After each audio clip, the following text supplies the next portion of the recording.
De nada, adelante, gracias. Muy buenos días, queridos alumnos, bienvenidos. Nos reencontramos y para algunos, en este caso, es, bueno, felicitarlos y agradecer su buena decisión de acompañarnos en nuestras clases a través del grupo Unimedia.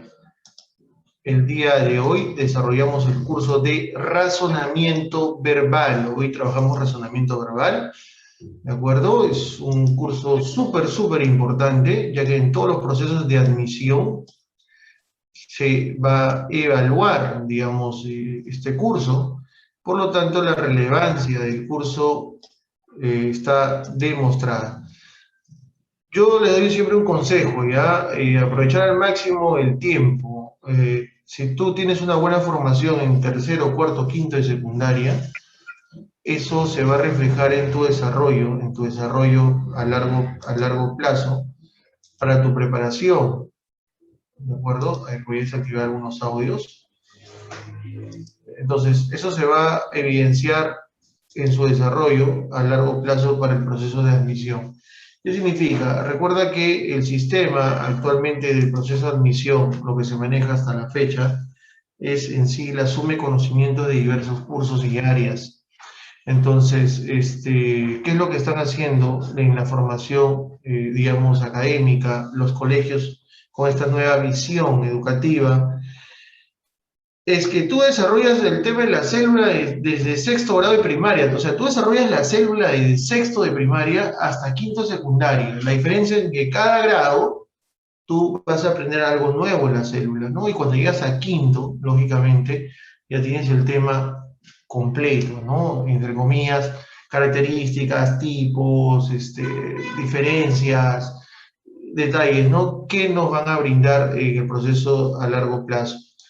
Y como yo siempre le digo al alumno, si usted me pregunta por qué es importante, digamos, la comprensión de lectura como tema principal, pilar del curso de razonamiento verbal, la respuesta es simple, es el curso que no solamente debes aprender, digamos, en este caso, buenos días, en este caso para un examen de admisión, sino la comprensión de lectura dentro del curso de razonamiento verbal se refleja en un aprendizaje constante, no solamente, digamos, para razonamiento verbal, sino para todos los cursos. Por eso es relevante hacer la correcta comprensión de lectura, ¿no? O sea, hacer una correcta comprensión de textos. Ahora, comprensión de texto. Cuando digo comprensión significa entender. O sea, comprender es entender, ¿de acuerdo? Entonces, si tú me dices, profesor, ¿qué es comprensión? Es entender. ¿Y qué es la lectura? La lectura es un proceso intencional, sistemático, en el cual el alumno, por voluntad propia, capta información. ¿De acuerdo? Vamos a ver unos rasgos generales, vamos a repasar un poquito algunos conceptos teóricos. Entonces, si tú me dices, ¿qué es comprensión de lectura? Un concepto sencillo es lograr entender lo que el autor, el que cree el texto en este caso, el autor, me desea transmitir, ¿de acuerdo? Y cuando yo he logrado hacer una comprensión de lectura total, yo puedo explicar con mis propias palabras las ideas del autor, lo que me quiere decir el autor, y soy capaz de responder cualquier interrogante que el autor plantea, ¿de acuerdo? Ahora, ¿a qué aplicamos comprensión de lectura? A un texto. Y el texto es un tejido de ideas. Por lo tanto, dice que el texto se estructura básicamente, ¿de acuerdo? En párrafos. Y estos párrafos, a su vez, tienen oraciones. ¿Qué es una oración? Es un conjunto de palabras con sentido y son independientes. Pero a nivel de un texto, ellas se juntan, se concatenan, se unen y forman una estructura más compleja, que sería un párrafo. Si usted me pregunta en la actualidad cuántas oraciones, cuántos párrafos tiene un texto, la respuesta, digamos, no es exacta porque va a depender de la intención del autor, del tipo de texto y va a haber criterios que hay que evaluar. Un texto argumentativo que se usa bastante en una evaluación de admisión, ¿ya? Por ejemplo, mínimo tiene que tener 4 párrafos, ¿de acuerdo? Incluso hasta 3 vas a encontrar que son textos argumentativos. ¿Qué es un texto argumentativo? Es argumentar, sustentar, defender. Y esto quiero que quede claro, el razonamiento verbal, especialmente con el que te habla, yo deseo, digamos, ya finiquitar, eliminar el mecanismo que traes muchas veces del colegio. ¿Cuál es? El mecanismo de repente es que normalmente en un colegio, cuando el profesor resuelve, el alumno solo marca. Y si el alumno da una respuesta, simplemente dice la B, la C. No, yo necesito que ustedes argumenten, sustenten. Y ese es el punto que quiero reforzar el día de hoy. Yo tengo que responder de forma, digamos, concreta, sencilla, aplicando un análisis correcto, una síntesis adecuada y con palabras acorde, digamos, a mi aprendizaje, a mi grado de estudios, pero de forma argumentada, de forma sustentada. Profesor, no entiendo. Vamos a hacerlo en palabras sencillas. Cuando usted quiere salir de la casa, bueno, ahora no se puede por la condición que vivimos, pero de repente cuando usted quería salir a una reunión a la casa de su amigo, quería irse al cine a jugar pelota, quería hacer actividades que de repente ya hemos dejado de hacer un tiempo atrás, usted le decía a su papá, a su mamá, ¿sabes qué, mamá? Quiero ir a la casa de mi amiga, ¿no? ¿Por qué? Porque sí. Pero dime para qué vas a ir. Es que tengo que ir, tengo trabajo. ¿Y qué vas a hacer? Mamá, tengo trabajo, ¿no? No, no vas. Y por ahí ya resultaba. Hay reacciones, depende de condiciones.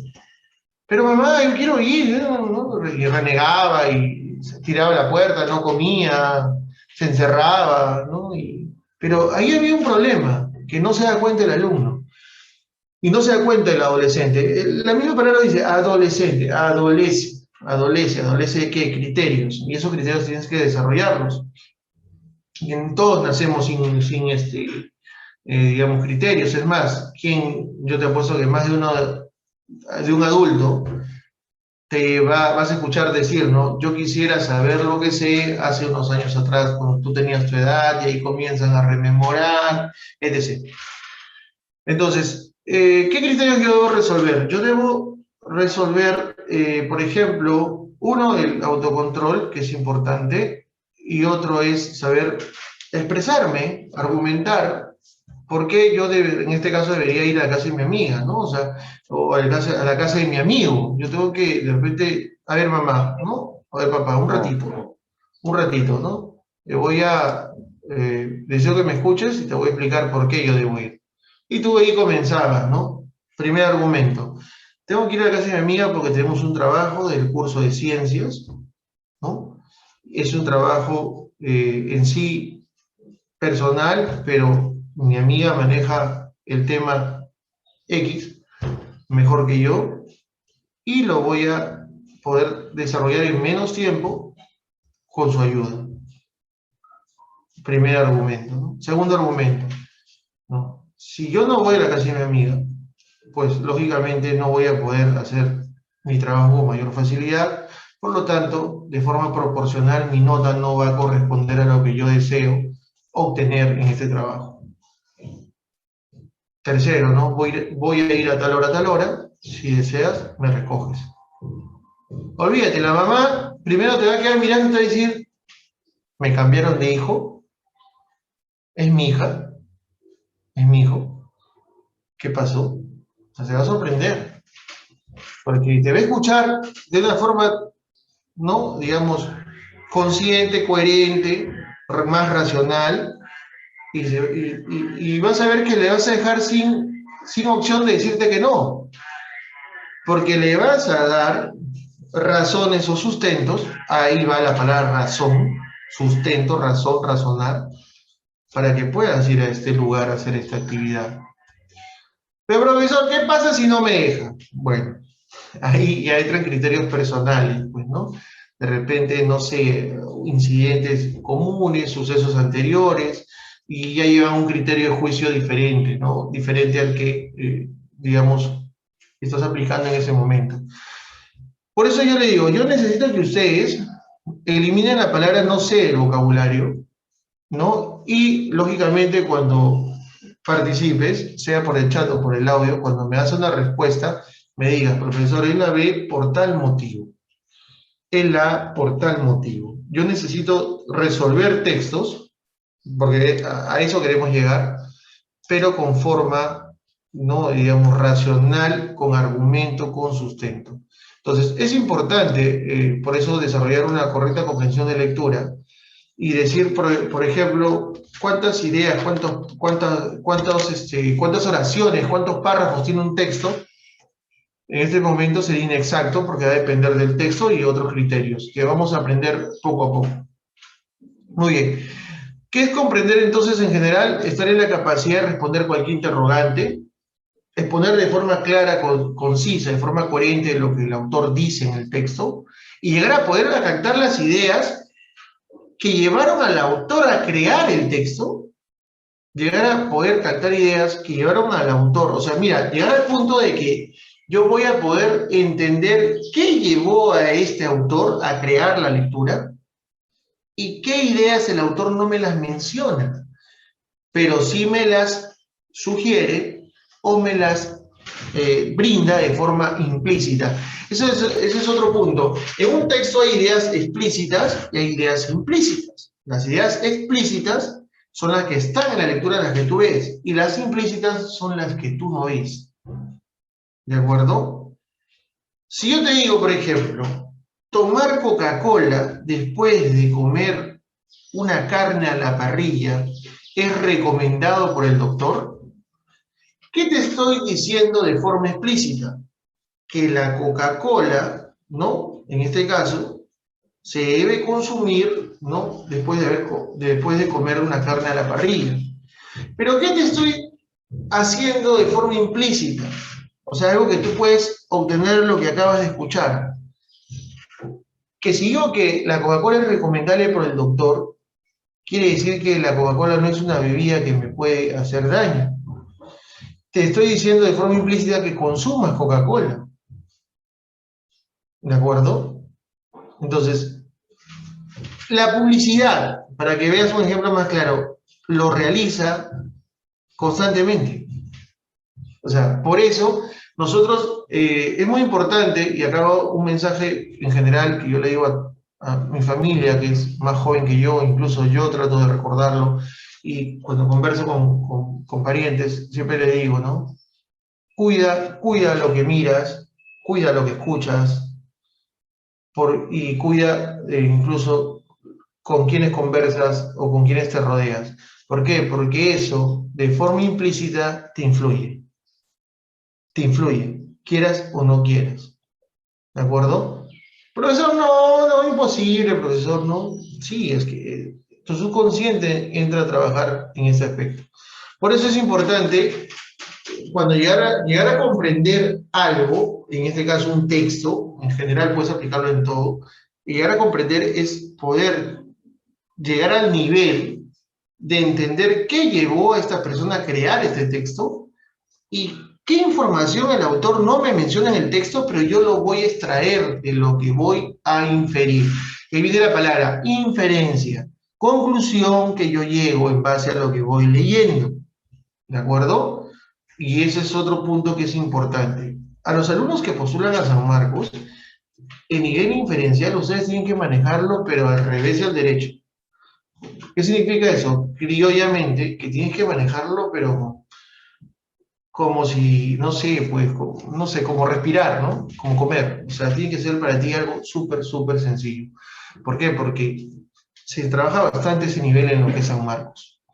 Así que es importante. Y no solamente para un examen de admisión, eso lo puedes trabajar a un nivel personal.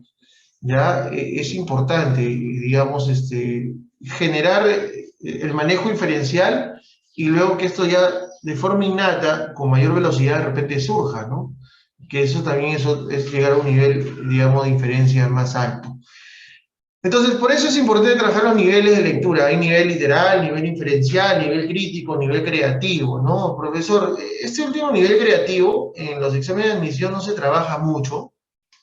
¿Por qué? Porque lógicamente implica que tú cambies, digamos, parte del relato, para poder, digamos, obtener una conclusión diferente. Ya lo vamos a ver, tranquilo, te estoy dando un ejemplo general. Lo que más se trabaja en un examen de admisión es el nivel literal, el nivel inferencial. El nivel crítico y creativo, como te digo, pasa a un segundo plano, ya que a nivel crítico siempre, escúchame bien, siempre la respuesta debe ser correcta, ya que en ese momento yo interpreto algo y tú tienes otra interpretación, pero no significa que la tuya sea diferente o esté errada, esté equivocada a comparación de la mía. No, no, no. Nuestros criterios pueden ser distintos, ¿ya? Pero no significa que uno esté bien o el otro esté mal, ¿no? Hay que tener cuidado con este nivel. Muy bien, luego por acá ya vamos a ver los elementos. Hay tres elementos que sí o sí yo tengo que tener en cuenta, sí o sí, en una comprensión de textos. El principal es el tema. Yo tengo que saber hallar el tema sí o sí, chicos. ¿Ah? O sea, en eso sí te voy a pedir que tú practiques. Leas un periódico, leas las redes sociales, leas el Instagram, leas lo que leas. Tú siempre pregúntate al final de lo que acabas de leer, ¿de qué trata el texto? ¿De qué trata lo que estoy leyendo? ¿De qué trata? Porque cuando tú te acostumbres a hacerte esta pregunta, vas a tener mayor facilidad de encontrar el tema a lo que lees, ¿no? En este caso. Porque si yo me pregunto de qué trata el texto, estoy preguntándome por el tema. Y el tema es el asunto que trata, en este caso la lectura, es el nombre general, está en todo el texto, no está en una parte, tiene que estar en todo, todo te habla de lo mismo. Entonces, es una frase, es un sintagma nominal en el tema, recuerda que no hay verbo, el 90% de exámenes de admisión, cuando te pidan el tema, recuerda, no va a estar la alternativa con verbo. La alternativa que tú marques cuando te piden el tema, ya no tiene que tener verbo. Profesor, ¿pero qué ocurre si todas tienen verbo y me estás solicitando el tema? Lógicamente, voy a tener que marcar una de ellas como respuesta y tengo que cerciorarme que me responda a de qué trata el texto, o sea, a esta pregunta, ¿no? Entonces, recuerda que hay temas explícitos, que la palabra se repite durante toda la lectura, aparece entre comillas, o se va a repetir más de 2 veces, o hay temas implícitos, que tú vas a extraer en base a lo que vas a leer, en base a lo que lees, ¿de acuerdo? Por eso es importante tener en cuenta que también existen temas explícitos y temas implícitos. Cuando hablamos del título, dice, es la frase o idea que precisa de lo que lees. ¿Qué significa? En este caso, está relacionado al tema. No vas a encontrar un tema y un título que hable de dos cosas diferentes, opuestas. Lo que sí puedes encontrar de repente es un título sugerente, ¿no? Un título que de repente te diga algo subjetivo. Recuerda que las palabras tienen valores denotativo y connotativo, eso también es importante. Denotativo es lo que en el diccionario dice, tal como cual aparece la palabra en el diccionario. Y connotativo es el valor agregado que le das a la palabra. Si yo te digo, por ejemplo, ¿no? Mi sobrino es una bala, mi sobrino es una bala, ahí no es denotativo, ¿no? No es denotativo, porque la palabra bala en el diccionario tiene un significado, proyectil, supongamos. Si digo mi sobrino es una bala, es connotativo. ¿Qué significa? Que mi sobrino es súper hiperactivo, es rápido, es travieso, terrible, ¿no?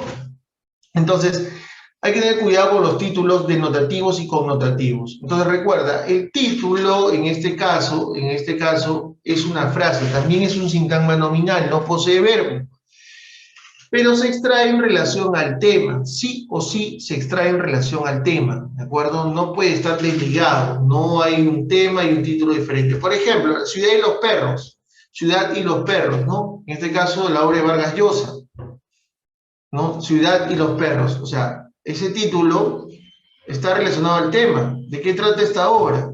Te habla del colegio internado de Leoncio Prado, ¿no? Y que lógicamente ellos prácticamente los cadetes que iniciaban la carrera y dentro de esta escuela, los de tercer año, les denominaban perros vulgarmente. Entonces, Ciudad y los perros está ligado, ¿no? Ciudad de los Perros, profesor, denotativo o connotativo, connotativo totalmente, y está ligado al tema. La Ilíada, la Odisea, título de obra, el tema de la Ilíada, el tema que vamos a encontrar en internet, la venganza de Aquiles, me van a decir, ¿no?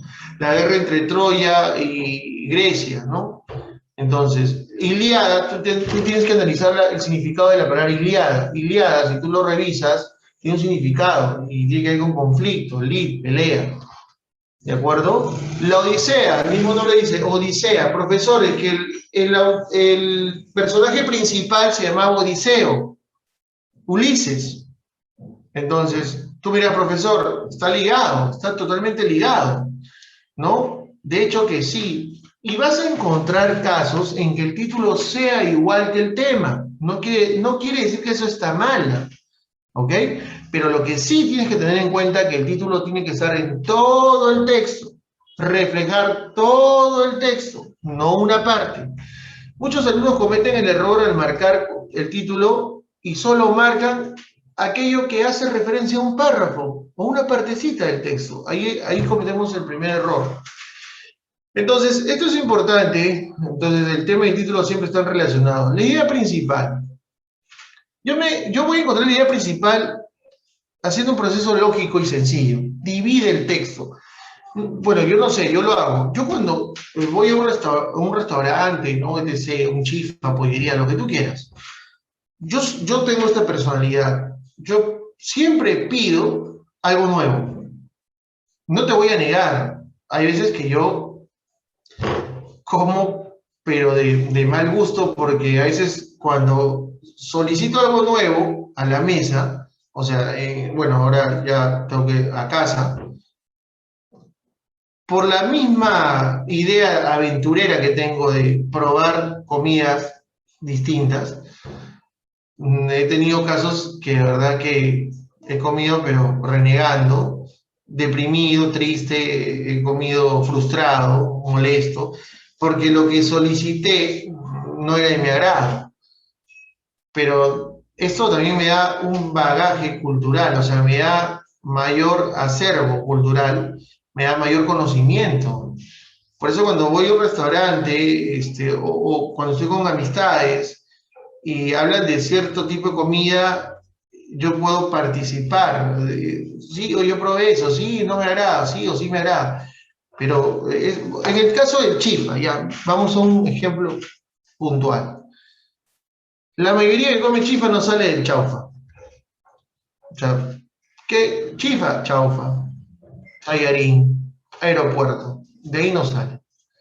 Pero tú le preguntas de repente por otro plato que a veces ni siquiera sabes mención. Es más, hay chifas que como tienen nombres raros y de por sí y tienen fotos del plato, esos chifas a mí me agradan porque yo con la foto veo qué voy a comer, ¿no? Y lo solicito, ¿no? Etc.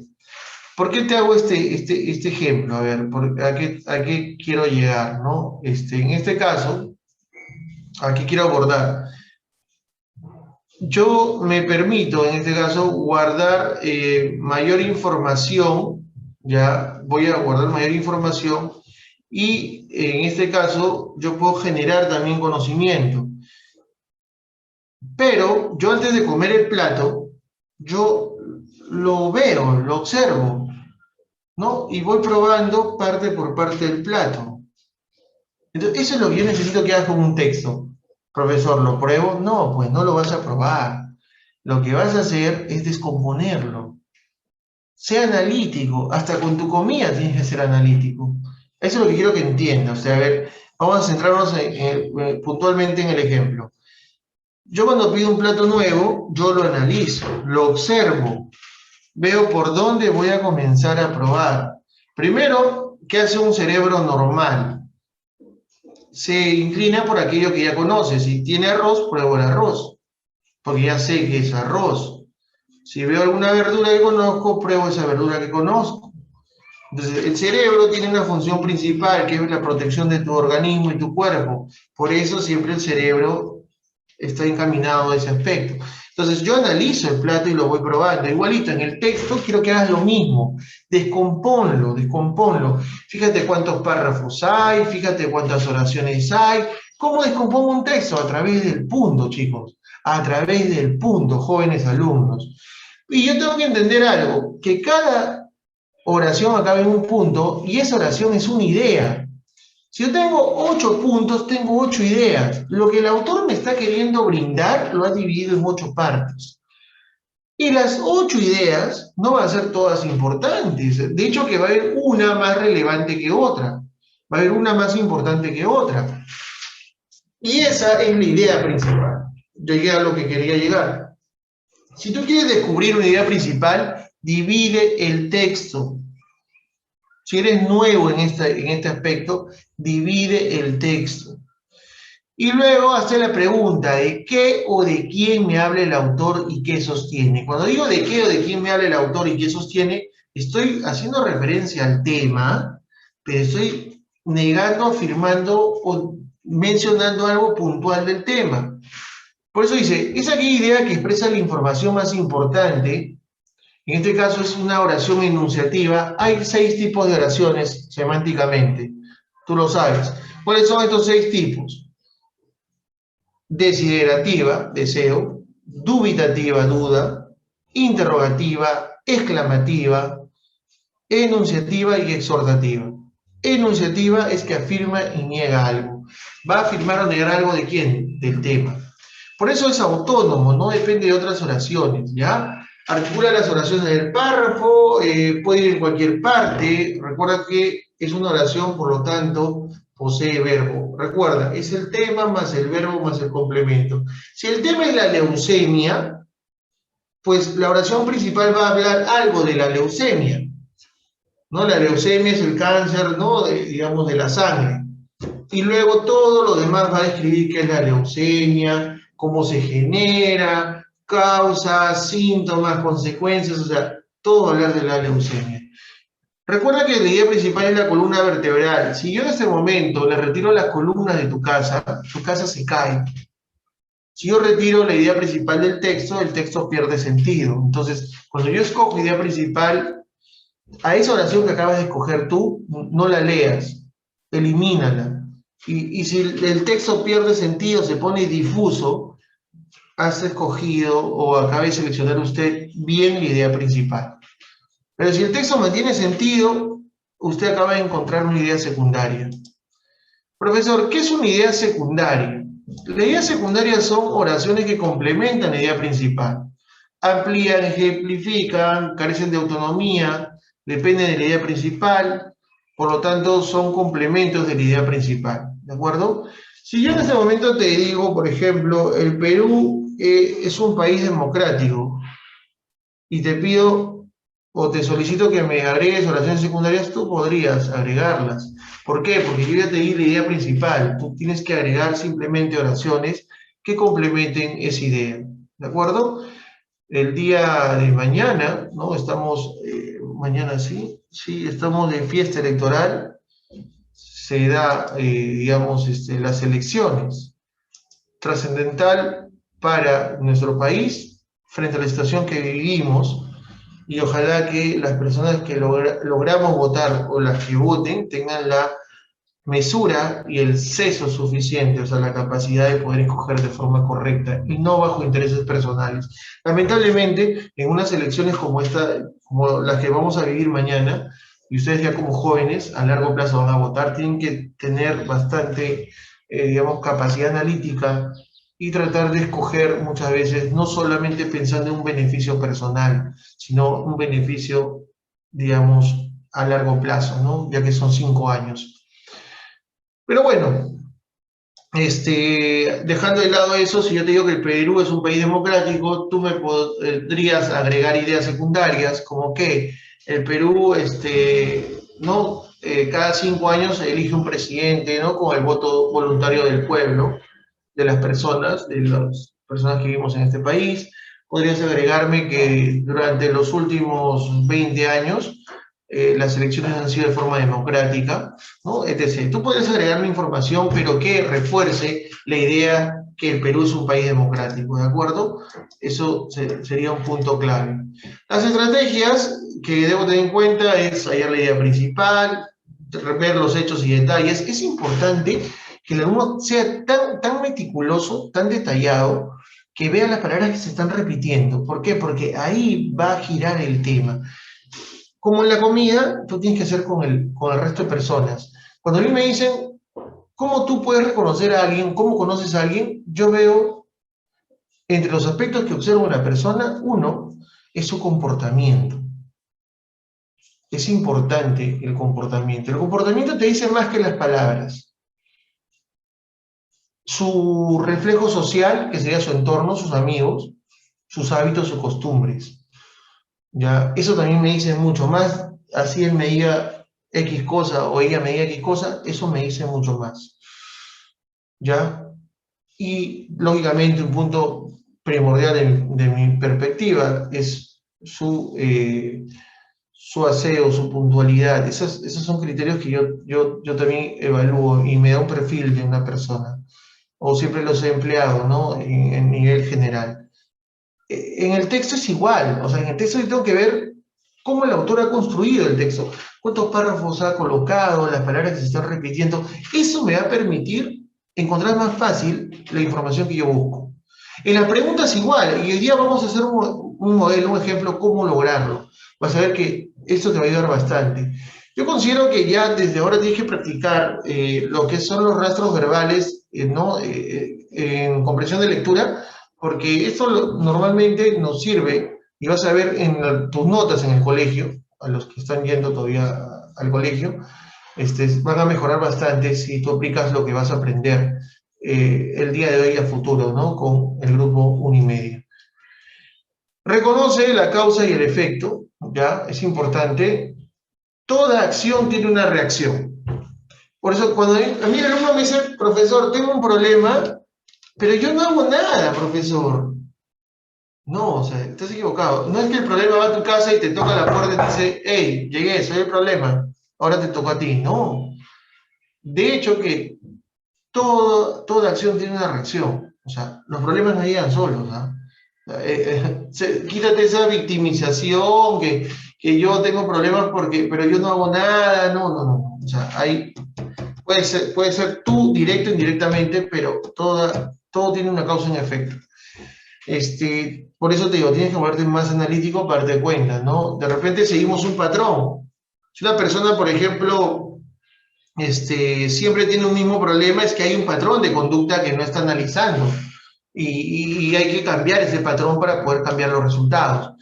Es importante comparar y contrastar. Cuando tú lees, compara, contrasta. ¿Compara con qué? ¿Con el conocimiento previo que tienes? ¿O contrástalo con el conocimiento previo que tienes?